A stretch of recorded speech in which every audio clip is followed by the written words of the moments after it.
नमस्कार साथियों, मैं प्रतीक उपाध्याय, सहायक आचार्य, अध्यापक शिक्षा विभाग, काशी नरेश राजकीय स्नातकोत्तर महाविद्यालय ज्ञानपुर भदोही। आज हम कोर्स कोड BES 143 यानी गणित के शिक्षा शास्त्र के अंतर्गत समुच्चय के अवयवों के मध्य संबंधों एवं इन संबंधों के फलन कहलाने की प्रक्रिया का अध्ययन करेंगे।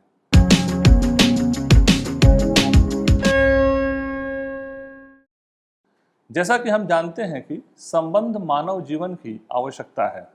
मनुष्य का संपूर्ण जीवन ही संबंधों के निर्माण एवं उसके निर्वहन में व्यतीत होता है। इन संबंधों को व्यक्त करने के अनेक पैटर्न के बारे में हम लोग जानते हैं, जैसे भाई बहन, पिता पुत्र, शिक्षक शिक्षार्थी इत्यादि। गणित के क्षेत्र में भी हमें बहुत से संबंध मिलते हैं, जैसे संख्या A संख्या B से बड़ी है, रेखा L रेखा M पर लंब है, समुच्चय X समुच्चय Y का उपसमुच्चय है। इस प्रकार हम निष्कर्ष निकाल सकते हैं कि सभी संबंधों में कोई न कोई युग्म है जिनके घटक एक निश्चित क्रम में होते हैं।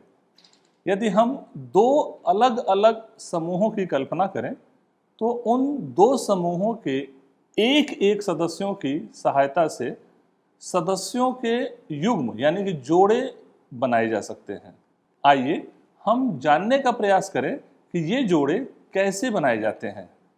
मान लीजिए कि A दो प्रकार के रंगों का एक समूह है तथा B एक दूसरा समूह है जिनमें तीन वस्तुएं हैं।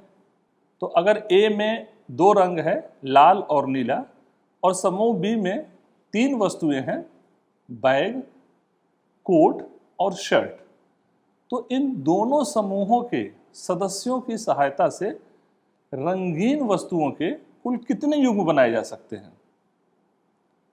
अगर इसको हम इस तरह से देखें कि अगर क्रमबद्ध तरीके से युग्मित करते हुए हम निम्नलिखित अलग अलग युग्म प्राप्त कर सकते हैं। कौन कौन से? पहला युग्म होगा लाल और बैग का, फिर लाल और कोट का, लाल और शर्ट का, नीला और बैग का, नीला और कोट का, और फिर नीला और शर्ट का। इस प्रकार हमें कुल 6 भिन्न भिन्न वस्तुएं प्राप्त होती हैं। इन्हें हम क्रमित युग्म कहते हैं। अतः हम कह सकते हैं कि एक क्रमित युग्म अवयवों अथवा सदस्यों का वह युग्म है जिन्हें एक विशेष क्रम में समूहित करके वक्र कोष्ठक में लिखा जाता है। जैसे PQ, जहां P का एलिमेंट है और Q का एलिमेंट है। यदि P तथा Q दो समुच्चय हों तो PQ जैसे सभी क्रमित युग्मों के समुच्चय को समुच्चय P तथा समुच्चय Q का कार्तीय गुणन कहा जाता है। तो आइए अब हम लोग देखते हैं कि दो समुच्चयों का कार्तीय गुणन क्या होता है। इसको हम गुणनफल भी कहते हैं। तो समुच्चयों का कार्तीय गुणनफल, कार्टेशियन प्रोडक्ट ऑफ सेट्स, दो अरिक्त समुच्चयों P तथा Q का कार्तीय गुणन P गुणे Q उन सभी क्रमित युग्मों का समुच्चय होता है जिसका प्रथम घटक P से तथा द्वितीय घटक Q से लेकर बनाया जाता है। जैसे कि P गुणे Q अगर लिखें तो PQ, जहां P का घटक है और Q का घटक है। यदि P या Q में से कोई भी समुच्चय रिक्त समुच्चय होगा तो उनका कार्तीय गुणन भी रिक्त समुच्चय होगा। अर्थात P गुणे Q = 5 हम लिख सकते हैं। अब इस प्रकार अगर हम कल्पना करें कि कोई समुच्चय A है जिसमें लाल और नीला है, जैसा कि पहले उदाहरण में था, और कोई दूसरा समुच्चय B है जिसमें बैग, कोट और शर्ट है, तो कार्तीय गुणन A गुणे B क्या होगा? इसमें लाल बैग एक युग्म होगा, फिर दूसरा युग्म होगा लाल कोट, फिर तीसरा युग्म होगा लाल शर्ट, चौथा युग्म होगा नीला बैग, पांचवा युग्म होगा नीला कोट, और छठा युग्म होगा नीला शर्ट। तो चलिए हम लोग दो अलग अलग दो समुच्चयों और उनके कार्तीय गुणन पर विचार करें। दूसरे उदाहरण द्वारा हम कार्तीय गुणन को समझने का प्रयास करते हैं। अगर ए कोई समुच्चय है जिसमें DL, MP और KA सदस्य हैं, और बी कोई दूसरा समुच्चय है जिसमें 01, 02 और 03 सदस्य हैं, जहां DL दिल्ली को, MP मध्य प्रदेश को तथा KA कर्नाटक को प्रदर्शित कर रहा है। साथ ही साथ 01, 02 और 03 क्रमशः दिल्ली, मध्य प्रदेश तथा कर्नाटक की गाड़ियों के नंबर प्लेट के कोड हैं। अब यदि इन तीन राज्यों की गाड़ियों के नंबर संकेत इस प्रतिबंध के साथ बने कि संकेत पद्धति समुच्चय A के अवयव से प्रारंभ होगी, तो हम इस प्रकार के जोड़े बना सकते हैं या हमें इस प्रकार के जोड़े प्राप्त होंगे। कैसे? पहला युग्म प्राप्त होगा DL 01, फिर DL 02, फिर DL 03, फिर MP 01, MP 02, MP 03, फिर KA 01, KA 02, KA 03। और अगर समुच्चय A तथा समुच्चय B का कार्तीय गुणन करें तो भी हमें यही युग्म प्राप्त होंगे। अगर A और B का हम अगर कार्तीय गुणनफल करते हैं तो भी हमें DL 01, DL 02, DL 03, MP 01, MP 02, MP 03 और KA 01, KA 02 और KA 03 ही प्राप्त होंगे। समुच्चय A तथा समुच्चय B के इस कार्तीय गुणन में कुल 9 युग्म हैं। क्यों 9 युग्म हैं? क्योंकि A तथा B दोनों ही समूह में 3-3 अवयव अथवा सदस्य हैं। यहाँ पर यह बात ध्यान देने की है कि अवयव अथवा सदस्यों के युग्म बनने में उनका क्रम महत्वपूर्ण है।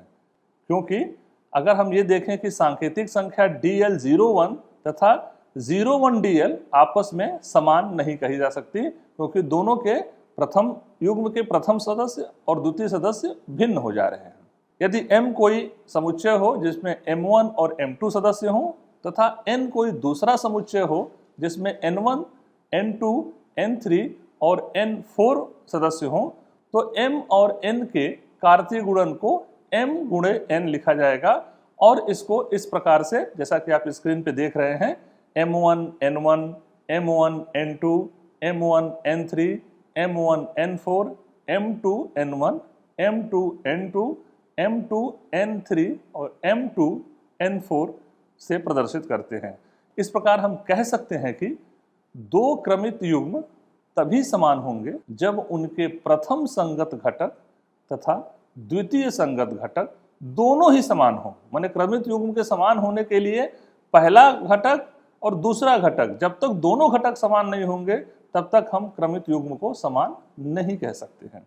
यदि समुच्चय A में P अवयव हों और समुच्चय B में Q अवयव हों, तो A गुणे B जो उसका कार्टेशियन प्रोडक्ट है, कार्तीय गुणनफल है, उसमें PQ माने P इंटू Q अवयव अथवा सदस्य होंगे। यदि हम उसको दूसरे शब्दों में कहना चाहें तो अगर किसी समुच्चय में P अवयव हैं और दूसरे वाले समुच्चय में Q अवयव हैं, तो उन दोनों समुच्चयों के कार्तीय गुणनफल में P इंटू Q अवयव होंगे।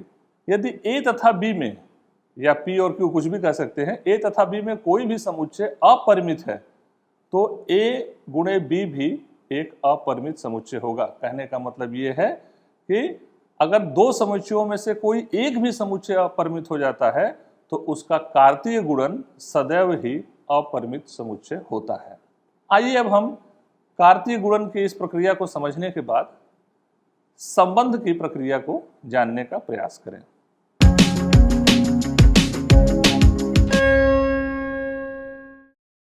वास्तविक जीवन में दो व्यक्ति अथवा दो वस्तु एक दूसरे से संबंधित हो भी सकते हैं और संबंधित नहीं भी हो सकते हैं। यदि दो व्यक्ति अथवा वस्तु एक दूसरे से संबंधित होते हैं तो उनके बीच के संबंध को हम कुछ नाम दे देते हैं, जैसे कि भाई है, बहन है, मित्र है, माता है, पिता है, पुत्र है, पुत्री है, कुछ भी हम नाम दे सकते हैं। जैसे कि राम मोहन का भाई है, रमेश दिनेश का मित्र है, ए बी की बेटी है, सी डी का बेटा है। इस तरह से हम कुछ भी नाम दे सकते हैं। इसी प्रकार यदि हमें दो समुच्चय x तथा y ज्ञात हो तो समुच्चय x के अवयवों का संबंध समुच्चय y के अवयवों से हो सकता है। मान लिया जाए कि समुच्चय x में x1, x2, x3, x4 तथा समुच्चय y में 1, 2, 3 और 4 सदस्य हैं, तो समुच्चय x से समुच्चय y के सदस्यों का संबंध स्क्रीन पर दिखाए गए चित्र द्वारा प्रदर्शित किया जा सकता है, जहां x में x1, x2 और x3 अवयव हैं और y में 1, 2, 3, 4 अवयव हैं। इस चित्र आरेख में समुच्चय y के अवयवों का समुच्चय x के जिस अवयव से संबंध है उसे तीर से प्रदर्शित किया गया है, अर्थात x1 1 से भी संबंधित है और 3 से भी संबंधित है। उसी प्रकार स्क्रीन के चित्र में आप देख सकते हैं x2 2 से संबंधित है और x3 3 से संबंधित है। दो समुच्चयों के मध्य इस प्रकार के संबंध को R से प्रदर्शित किया जाता है और इसे x1 R1, x1 R3, x2 R2, x3 R3 भी लिख सकते हैं। अतः हम कह सकते हैं कि समुच्चय x से समुच्चय y में संबंध R समुच्चय x गुणे y का उप समुच्चय होगा। मतलब कि जो संबंध R होगा x से y में वो x और y के कार्तीय गुणन का उप समुच्चय होगा। दूसरे शब्दों में इसको फिर से हम बताना चाहेंगे कि किसी अरिक्त समुच्चय A से किसी अरिक्त समुच्चय B में संबंध R उनके कार्तीय गुणन A गुणे B का एक समुच्चय होता है। यह उपसमुच्चय A गुणे B के क्रमित युग्मों के प्रथम तथा द्वितीय घटकों के मध्य एक संबंध स्थापित करने से प्राप्त होता है। इस संबंध में द्वितीय घटक प्रथम घटक का प्रतिबिंब कहा जाता है। उदाहरण के लिए यदि P तथा Q दो समुच्चय हों तो हम P से Q में संबंध R को इस प्रकार परिभाषित करते हैं। R = xy, जहां x P का अवयव है तथा y Q का अवयव है। यह क्रमित युग्मों x y का एक समुच्चय होगा जिसमें x P का अवयव होगा तथा y Q का अवयव होगा। आइए किन्हीं दो समुच्चयों के मध्य संबंध को किसी एक दूसरे उदाहरण द्वारा भी समझने का प्रयास करें। मान लीजिए कि P तथा Q दो अरिक्त समुच्चय हैं जो इस प्रकार से हैं कि P में A, B और C 3 सदस्य हैं और समुच्चय Q में 1, 2 और 3 दूसरे 3 सदस्य हैं। अब चलिए हम इन दोनों समुच्चयों का कार्तीय गुणन करते हैं। तो कार्तीय गुणन क्या होगा? P गुणे Q, और वो किसका समुच्चय होगा? A1, A2, मतलब पहला जो युग्म बनेगा A1, दूसरा युग्म बनेगा A2, तीसरा युग्म बनेगा A3, फिर B1, B2, B3 और फिर उसी तरह से C1, C2 और C3। अब अगर हम R को मान लें कि R जो है A2 और B3 इन्हीं दोनों युग्मों का समुच्चय हो, तो उसे हम स्क्रीन पर प्रदर्शित चित्र से इस ढंग से प्रदर्शित करेंगे और इसको हम AR2 और BR3 लिखते हैं या पढ़ते भी हैं। स्पष्ट है कि समुच्चय P से समुच्चय Q में संबंध R समुच्चय P तथा समुच्चय Q के कार्तीय गुणन का एक उप समुच्चय होगा, या इसको हम लिखने के लिए R उप समुच्चय P गुणे Q। समुच्चय P से समुच्चय Q में संबंध R के क्रमित युग्मों के सभी प्रथम घटकों के समुच्चय को संबंध R का प्रांत, इसे हम क्षेत्र या डोमेन भी कहते हैं, प्रांत कहते हैं। इसे डोमेन R या प्रांत R भी कहा जा सकता है। स्पष्ट है कि क्षेत्र अथवा प्रांत अथवा डोमेन R क्या होगा? समुच्चय P का एक उपसमुच्चय होगा। अर्थात डोमेन आर उप समुच्चय P।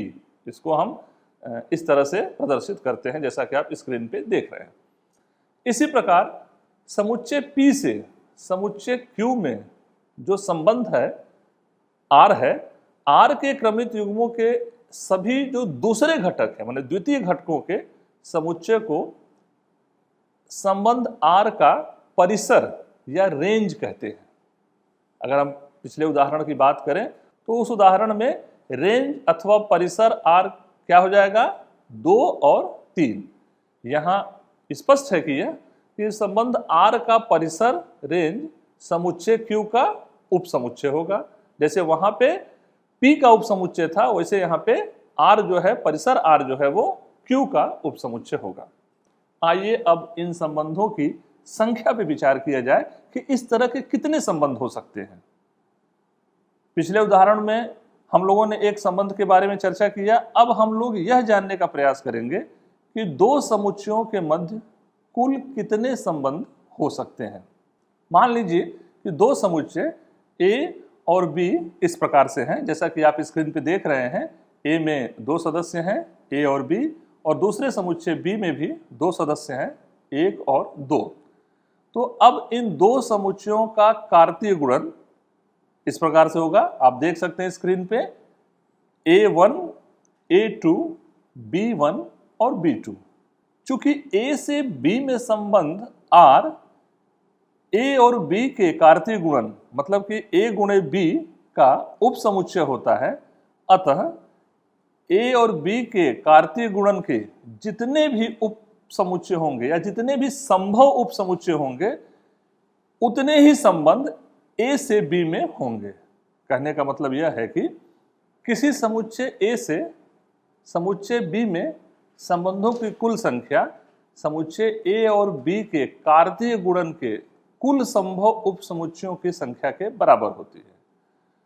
मान लीजिए कि समुच्चय A में P अवयव है तथा समुच्चय B में Q अवयव हों, तो A और B के कार्तीय गुणन में कुल अवयवों की संख्या PQ के बराबर होगी तथा समुच्चय A और B के कार्तीय गुणन के कुल उप समुच्चयों की संख्या, जिसको हम NR भी कह सकते हैं, वो 2 की घात PQ के बराबर होगी। पिछले उदाहरण की अगर बात करें अभी, तो A और B के कार्तीय गुणन में कुल कितने सदस्य हैं, तो 4 सदस्य होंगे। अतः A और B के कार्तीय गुणन के उप समुच्चयों की कुल संख्या 2 की घात 4 और A और B से A से B में कुल संबंधों की संख्या भी 2 की घात 4 माने कि 16 होगी। अभी तक हम लोगों ने दो समुच्चयों के कार्तीय गुणन की सहायता से संबंध को परिभाषित किया और क्या पाया कि दो समुच्चयों के मध्य संबंध उनके कार्तीय गुणन का उपसमुच्चय होता है। साथ ही साथ हम यह भी जान चुके हैं कि दो समुच्चयों के मध्य संबंधों की कुल संख्या उन दो समुच्चयों के कार्तीय गुणन के कुल संभव उपसमुच्चयों की संख्या के बराबर होती है।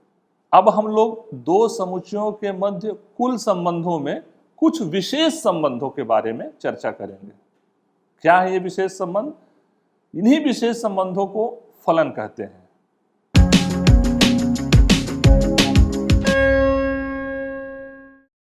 फलन को एक नियम के रूप में भी हम समझ सकते हैं, जिसकी सहायता से कुछ दिए हुए अवयवों से नए अवयव उत्पन्न होते हों या कुछ दिए हुए सदस्यों से नए सदस्य उत्पन्न होते हों। फलन कुछ अन्य नामों से भी जाना जाता है, उसको हम प्रतिचित्र भी बोलते हैं या प्रतिचित्रण भी कहते हैं। क्या होता है फलन? समुच्चय A से समुच्चय B में संबंध, जिसको हम F से निरूपित कर सकते हैं, तो समुच्चय A से समुच्चय B में संबंध F एक फलन कहलाता है। कब कहलाता है? यदि समुच्चय A के प्रत्येक अवयव का समुच्चय B में एक और केवल एक प्रतिबिंब होता है। दूसरे शब्दों में, फलन F किसी अरिक्त समुच्चय A से एक अरिक्त समुच्चय B में इस प्रकार का संबंध होता है कि f का क्षेत्र अथवा डोमेन a हो तथा f किसी भी दो भिन्न क्रमित युग्मों के प्रथम घटक में समान नहीं हो। कहने का मतलब है कि समुच्चय A से समुच्चय B में कोई संबंध फलन तभी कहलाएगा जब समुच्चय A के सभी अवयवों का प्रतिबिंब समुच्चय B में हो, यानी कि समुच्चय A में कोई भी अवयव ऐसा नहीं बचना चाहिए जो समुच्चय B के किसी न किसी अवयव से न जुड़ा हो। और दूसरी परिस्थिति क्या होगी कि समुच्चय A का प्रत्येक अवयव समुच्चय B के एक और केवल एक ही अवयव से संबंधित हो। इसको हम दूसरे शब्दों में इस ढंग से कह सकते हैं कि समुच्चय A का एक अवयव समुच्चय B के एक से अधिक अवयव से संबंधित ना हो।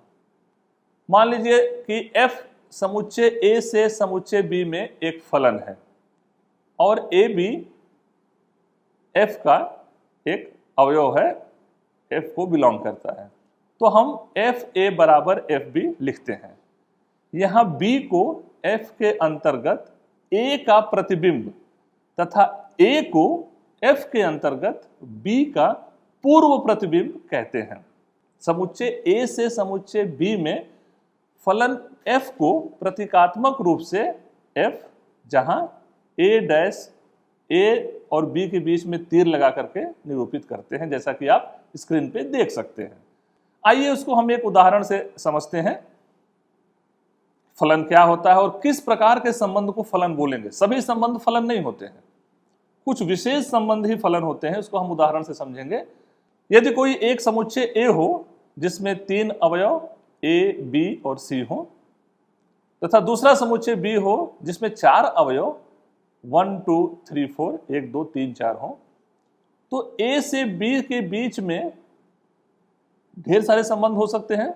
जितने कार्तीय गुणन होंगे A और B के, उसके जितने उप समुच्चय होंगे सभी संबंध होंगे। कुछ संबंधों को हम लिख रहे हैं जैसा कि आप स्क्रीन पे देख रहे हैं। F1 एक संबंध है जिसमें A2, B1, C4 और A3 है। F2 दूसरा एक संबंध है जिसमें A1, B1 और C1 है। F3 तीसरा एक संबंध है जिसमें A1, B2, C3 है। और F4 चौथा संबंध है जिसमें A और 3 और B और 4 है। आइए हम लोग देखते हैं कि क्या ये चारों जो संबंध हमने लिए हैं F1, F2, F3 और F4, ये क्या सभी फलन कहलाएंगे, मतलब कि ये चारों संबंध फलन हैं अथवा फलन नहीं है। तो अगर हम F1 की बात करें तो F1 एक फलन नहीं है। क्यों नहीं है? क्योंकि इसके दो क्रमित युग्मों में प्रथम अवयव क्या है? समान है, इसलिए हम कहेंगे कि F1 फलन नहीं। अब F1 फलन नहीं है, अब देखते हैं F2 क्या है। F2 फलन होगा। क्यों होगा? क्योंकि A का प्रत्येक अवयव B के केवल एक और एक ही अवयव से संबंधित है। जैसा कि आप स्क्रीन पे देख सकते हैं तीर द्वारा, हम कहेंगे कि F2 फलन होगा। इसी प्रकार हम देखते हैं कि F3 भी फलन होगा, क्योंकि F3 में भी A का प्रत्येक अवयव B के किसी न किसी अवयव से जुड़ा हुआ है और A में कोई अवयव शेष बचा नहीं है। F4 फलन नहीं होगा। क्यों नहीं होगा? क्योंकि समुच्चय A का अवयव C है, वो समुच्चय B के किसी भी अवयव से संबंधित नहीं है, मतलब कि समुच्चय A में एक अवयव बचा रह गया। जबकि फलन होने के लिए क्या है कि प्रथम समुच्चय में कोई भी अवयव ऐसा नहीं होना चाहिए जिसका कि B में प्रतिबिंब न हो। अब हम ये देखते हैं कि फलन को तीर द्वारा अगर प्रदर्शित करें तो हम उसको चित्र को ही देख करके बता सकते हैं कि कहाँ फलन होगा और कहाँ फलन नहीं होगा। मान लीजिए कि दो अरिक्त समुच्चयों A से B में संबंधों को तीर द्वारा प्रदर्शित किया जाए तो निम्नलिखित परिस्थितियों, जिसको आप स्क्रीन पे देख सकते हैं, ऐसी परिस्थितियों में ही केवल फलन नहीं होगा। कैसी परिस्थितियों में? जब यदि समुच्चय A में कोई ऐसा अवयव हो जिससे तीर शुरू न हो, माने जहां से तीर प्रारंभ न हो। जैसा कि आप स्क्रीन पे देख रहे हैं, कि एक अवयव ऐसा बच जा रहा है समुच्चय ए में जहां से तीर प्रारंभ नहीं हो रहा है, इसलिए ये फलन नहीं होगा। दूसरा जो परिस्थिति होगी वो क्या होगी कि अगर समुच्चय ए में कोई ऐसा अवयव हो जिससे दो या दो से अधिक तीर प्रारंभ हो रहे हो, जैसा कि आप स्क्रीन पे देख रहे हैं कि एक अवयव ऐसा हो रहा है समुच्चय ए में जहां से दो तीर प्रारंभ हो रहे हैं, माने शुरू हो रहे हैं, इसलिए ये भी फलन नहीं होगा। इसको और समझने के लिए कि फलन क्या होता है, एक हम उदाहरण से इसको समझते हैं। आइए कि माना कि समुच्चय ए किसी कक्षा में पढ़ने वाले सभी विद्यार्थियों का समुच्चय है और समुच्चय बी जो है वो प्राकृतिक संख्याओं का समुच्चय है, और दोनों में संबंध कैसा है, ए से बी में संबंध एफ अगर इस प्रकार से परिभाषित किया जाए या संबंधित किया जाए कि कोई भी विद्यार्थी प्राकृतिक संख्या n से संबंधित होगा जहां n विद्यार्थियों का अनुक्रमांक हो, तो यह संबंध f एक फलन होगा। प्रत्येक विद्यार्थी को कोई ना कोई अनुक्रमांक अवश्य प्रदान किया जाएगा और किन्हीं भी दो विद्यार्थियों के अनुक्रमांक एक नहीं हो सकते, तो हम कह सकते हैं कि यह फलन होगा।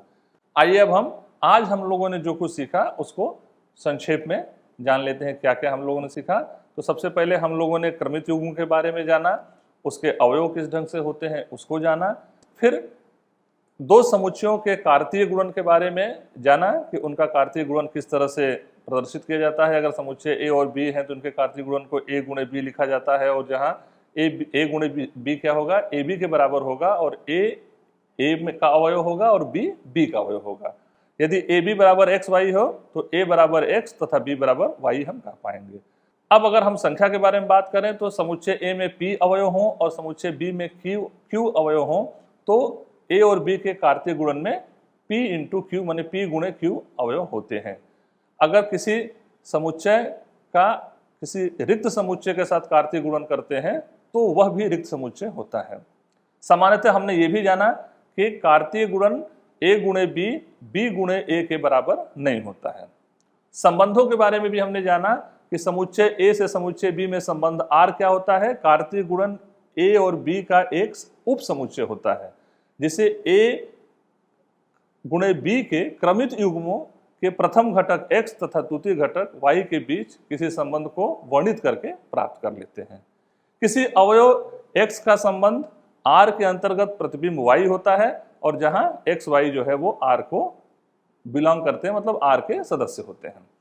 संबंध r के क्रमित युग्मों के प्रथम घटकों का समुच्चय संबंध r का प्रांत कहलाता है, ये भी हमने जाना। संबंध r के क्रमित युग्मों का द्वितीय घटकों का समुच्चय संबंध r का परिसर होता है। और कुछ विशेष प्रकार के संबंधों के बारे में भी अंत में हम लोगों ने जाना। समुच्चय ए से समुच्चय बी में जो विशेष संबंध होते हैं उसको हम फलन कहते हैं, जो कि विशिष्ट प्रकार का संबंध होता है जिसमें समुच्चय ए के प्रत्येक अवयव x का समुच्चय बी में एक और केवल एक ही प्रतिबिंब होता है। धन्यवाद।